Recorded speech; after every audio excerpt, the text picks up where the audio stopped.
पक्षाचे कार्यकर्ते भारतीय जनता पार्टीचे सर्व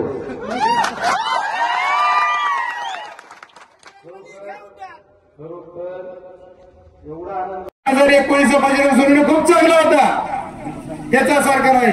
माझ्या घशातून रक्त येऊस्तर बोलतो म्हणतात. त्यावेळेस घशातून रक्त येऊस्तर सांगितलं की हा शेतकरी पुत्र आहे. आणि आज सांगता की या शेतकरी पुत्राला वाड्याच्या शेतात काय पिकतंय.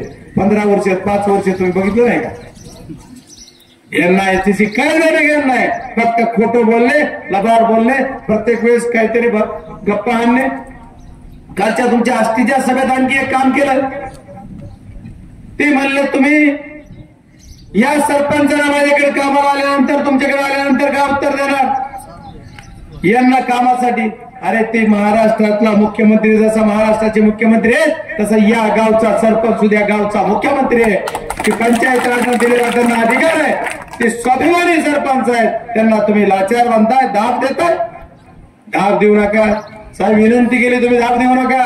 पण तुम्ही तरी दाब द्यायला असं नका करू. जरा दमाने घ्या. पण काय आमच्या पालकमंत्री महोदयांना दमच नाही घ्या. त्यांनी थोडं जरा दमाने घेतलं पाहिजे. आणि त्यांचा सल्लागार कोण झाला ते बी कळा नसेल ते मला. बरोबर त्यांची चाललेली रणनीती व्यवस्थित आहे.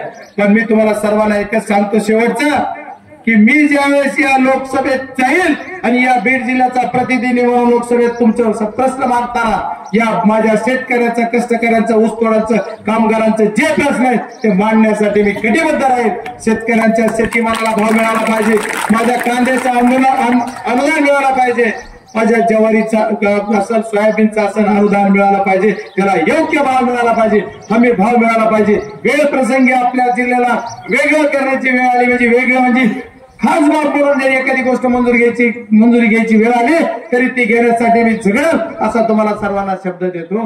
आणि हे मला काम करायचंय. मला खासदार झाल्यानंतर काय करायचंय तर बीड जिल्ह्याचा मागासलेपणाचा जो धब्बा लागलाय तो काढून टाकायचं काम मला करायचंय. तुम्ही 10 वर्ष झालं मागच्या एका बीडच्या सभेत म्हणले साहेब की मला बीड जिल्ह्याचं मागासले पण घालायचंय. मग कुणी अडविलं होतं? म्हणले पंकजाताई जर खासदार झाल्या तर मोदी साहेबांसमोर मांडीला मांडी लावून बसून बीड जिल्ह्याचा विकास करतील आणि निधी आणतील. साहेब तुमच्या भगिनी कुठे त्यांच्या बरोबरच होत्या ना? त्यांचा काही वेगळा विचार होता? होय ना? काही वेगळं काँग्रेस मध्ये नव्हत्या इकडे भाजपमध्ये असून. मग त्यांनी नेमकं असं का केलं? त्यावेळेस कुणी आलेलं तुम्हाला विकास करायला? आजच विकास करायला निघाला. फक्त बोलायचं, करायचं काहीच नाही. काय घोषणा? आज एक माणसाला फोन करतात, एक कार्यकर्त्याला डायरेक्ट फोन. हे सर्व गोष्टी करून फोन काय करतात? दाब. किती भाषण सुद्धा बघा, किती प्रेशर आहे. भाषणाची उंची बघा, भाषणाचा संयम बघा. काय हे करायला भाषण बोलता असल्या मनोगत व्यक्त करताना समोरच्याला दाब देऊन नेत्यावर प्रेशर, कार्यकर्त्यावर प्रेशर, जनतेवर मात्र म्हणते तुम्ही तोडून टाकलं आमचं सर्व तुमचं बंधन, आम्ही मुक्त आहे, तुतारी वाजवायला अशी जनता म्हणते. तेव्हा यांनी काय करावं, काय वागावं हा यांचा विषय. या खासदार महोदयांनी मागच्या 5 वर्षाच्या काळामध्ये धनगर समाजाचा आरक्षणाचा विषय होता, सभागृहात मांडला का?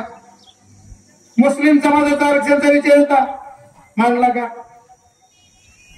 मराठा समाजाचं आंदोलन एवढं मोठं या महाराष्ट्रात उभं केलं म्हणून दादा जरांगे पाटील साहेब यांच्यासाठी कधी सभागृहात तोंड हलवलं का? मला त्याच्यानंतर खासदार झाल्यानंतर धनगर समाज असेल, मुस्लिम समाज असेल, संविधान वाचवण्यासाठी मला संसदेत जायचंय.